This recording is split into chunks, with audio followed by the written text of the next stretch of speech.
A man working at a big corporation looked down on his unemployed friend. He mocked his friend as a jobless person wearing cheap clothes. The next moment, he learned his friend had bought an 8-story building. His annual income couldn't match his friend's monthly rent. Mr. Kim worked at a big company in Seoul. He toiled for 25 years before finally buying a house and car. He established himself in this expensive city, but his life never brought him true joy. Because he couldn't stop comparing himself to others. He couldn't stand people with lower positions or younger than him, yet better material conditions than his own. This personality stemmed from never receiving approval from his family in childhood. In elementary school, Mr. Kim ran for class president. He lost by a small margin and became vice president instead. Though disappointed at not becoming president, his classmates' cheers dispelled his gloom. On his way home, excitedly he told his mother cooking dinner. She ignored him. His brother at the table mocked him instead. Being vice president isn't worth bragging about.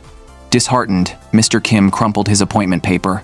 That honor felt like shame in his family's eyes. Growing up without recognition made him later in life. Despite his status, always pick faults in others to elevate himself. In the morning, he criticized his wife's kimchi as tasteless, complained about her tea having a strange flavor. On his way to work, he scolded his son for not getting into Seoul National University, forced him to apply to companies against his will, pushed him to join a college marketing program, claiming it would look good on his resume. At work, when colleagues hadn't arrived yet, he sneaked into Executive Director Bae's office. Becoming a managing director was his lifelong dream. He was certain he'd surpass his rival by year-end and get promoted. To experience being a director early, sat in his chair, mimicking authoritative orders to subordinates. But back at his own desk, he plummeted from fantasy back to reality.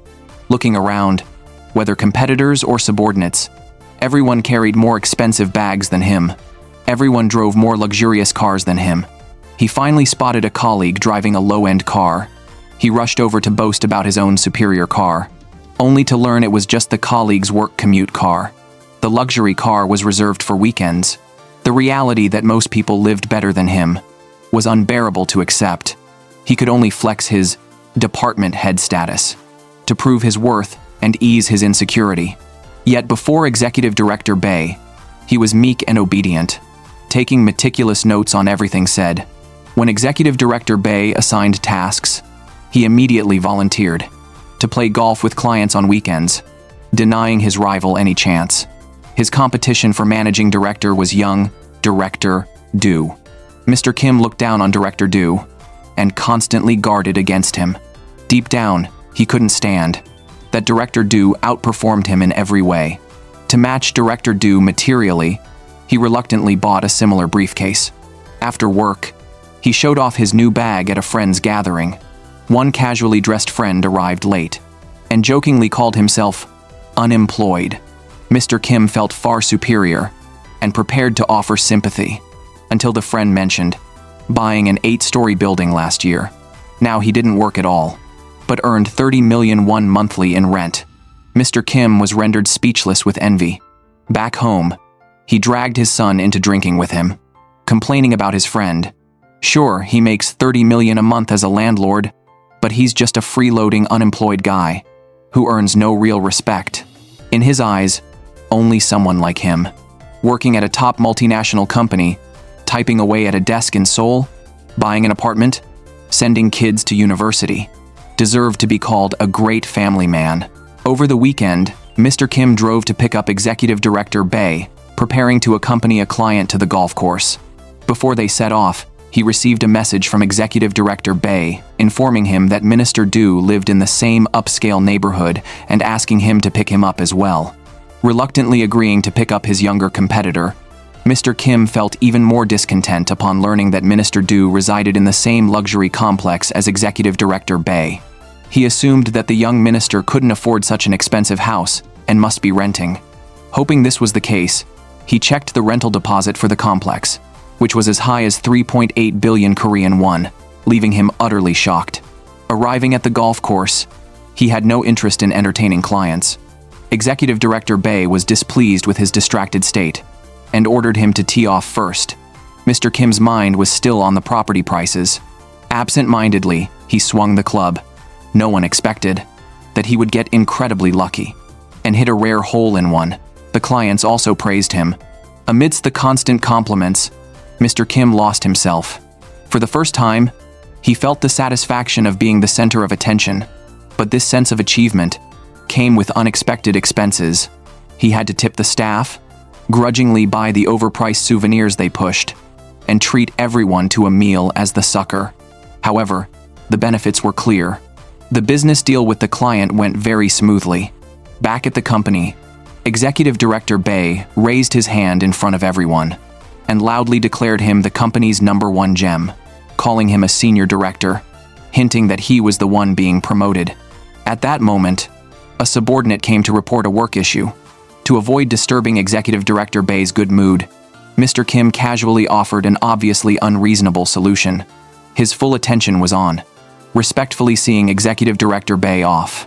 After Executive Director Bae left, Ha Tae-hwan, who had joined the company at the same time as him, came to see him. Tae-hwan had worked at the company for many years. Due to mediocre performance, he was transferred to the logistics department to repair electrical wires. Ha Tae-hwan, who had spent years in an office, could not adapt to the grueling daily work of crawling underground. He realized the company's transfer was an attempt to force him to resign. But finding a suitable job after middle-aged unemployment was extremely difficult.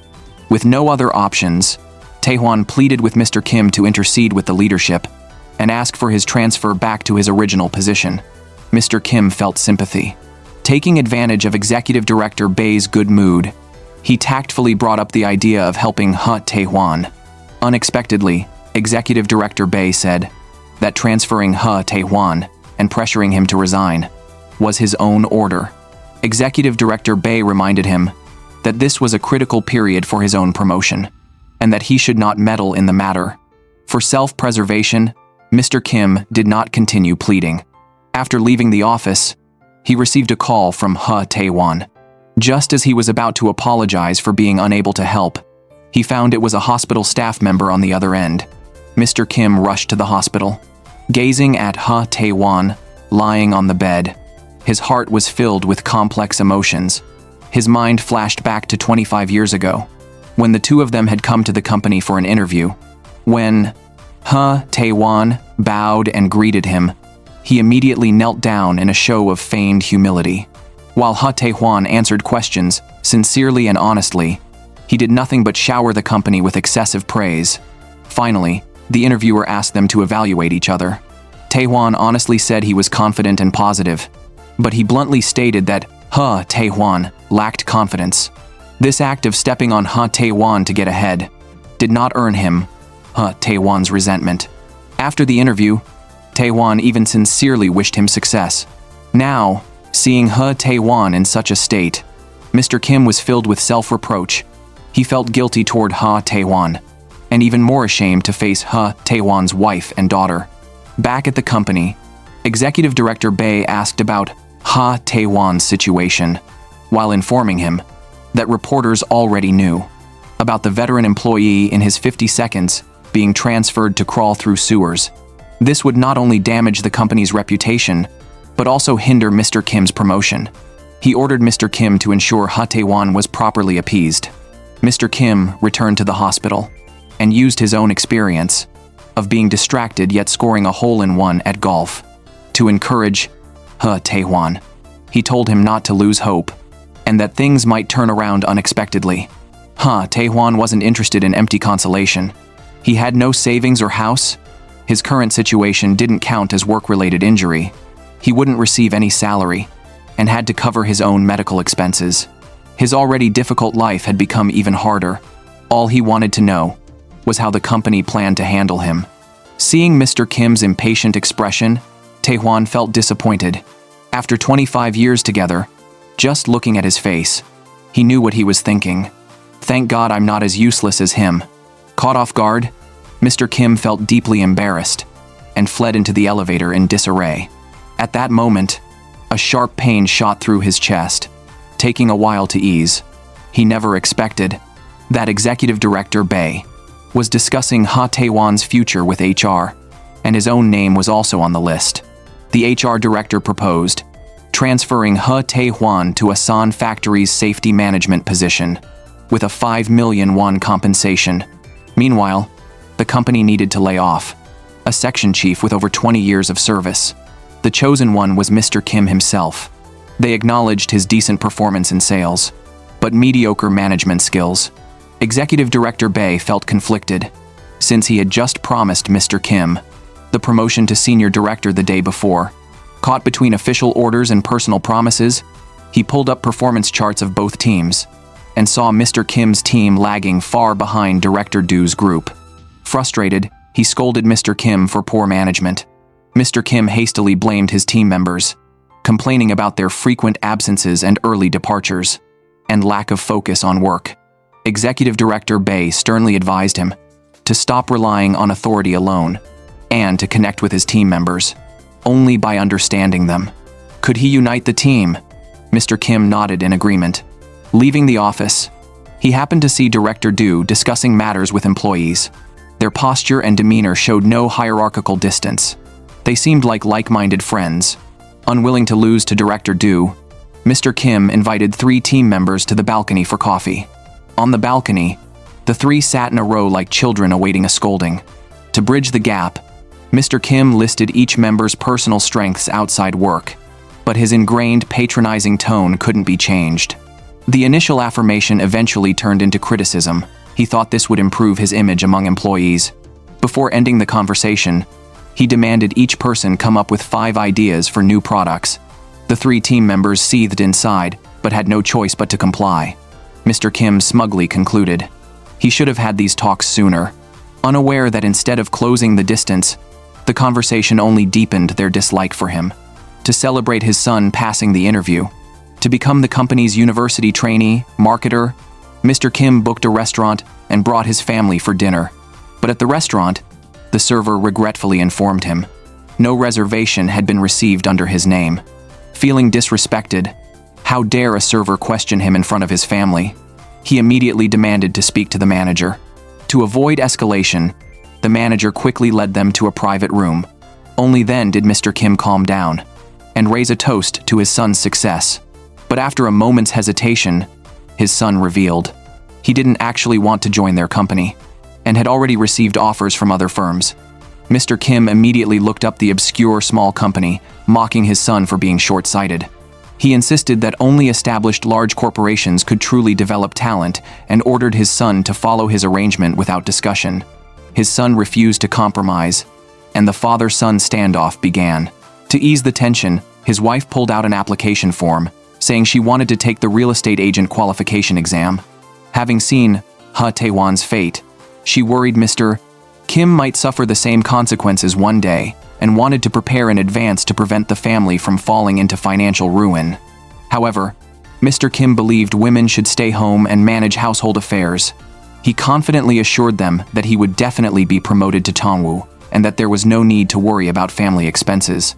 The mother and son were powerless against Mr. Kim's authoritarianism. Mr. Kim, feeling victorious, warmly urged them to eat. But when he named the dishes, the mother and son realized they were not at the restaurant they had booked. Only then did Mr. Kim realize he had gone to the wrong place.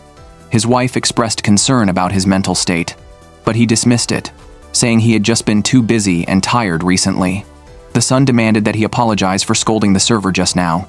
He nonchalantly said that it was the server's duty to endure customer scolding. The son was completely disappointed. In tears, he questioned where his father's greatness truly lay. Even if he was a high-ranking executive at a major company, owned a home in Seoul, and paid for his university education, all his respect and admiration had long since faded. The son angrily stormed out. His wife also lost her appetite and left the table in silence. What should have been a pleasant family dinner ended in disaster. Feeling down, Mr. Kim wanted to drink with friends to ease his mind. But after making several calls, no one was willing to come out. As he left the restaurant, the server kindly handed him an umbrella, as if they had already forgotten the earlier incident. Mr. Kim felt a pang of guilt. With nowhere else to go, Mr. Kim went to the company. This was the place where he had worked for 25 years, where all his glories had been made, and it now felt like the only harbor that would accept him. In the empty office, he quietly turned on his computer. and focused on his department work. The busyness made him feel incredibly secure, as if he was always needed. The next morning, Mr. Kim woke up in the company's break room. Director Do approached and asked if he had come after watching the video, warning him not to drag his own team down. Mr. Kim was completely baffled. When he returned to his desk, he found the entire company's staff fielding complaint calls. His team members told him that the solution he had proposed last time had completely backfired. Customers were complaining that the most expensive super gigabit broadband package they had purchased was actually delivering speeds less than 1% of what was advertised. Countless people were accusing the company of fraud. At that moment, Executive Director Bae shouted furiously for him to come to the office. Mr. Kim stepped forward nervously, awaiting the unknown fate that awaited him.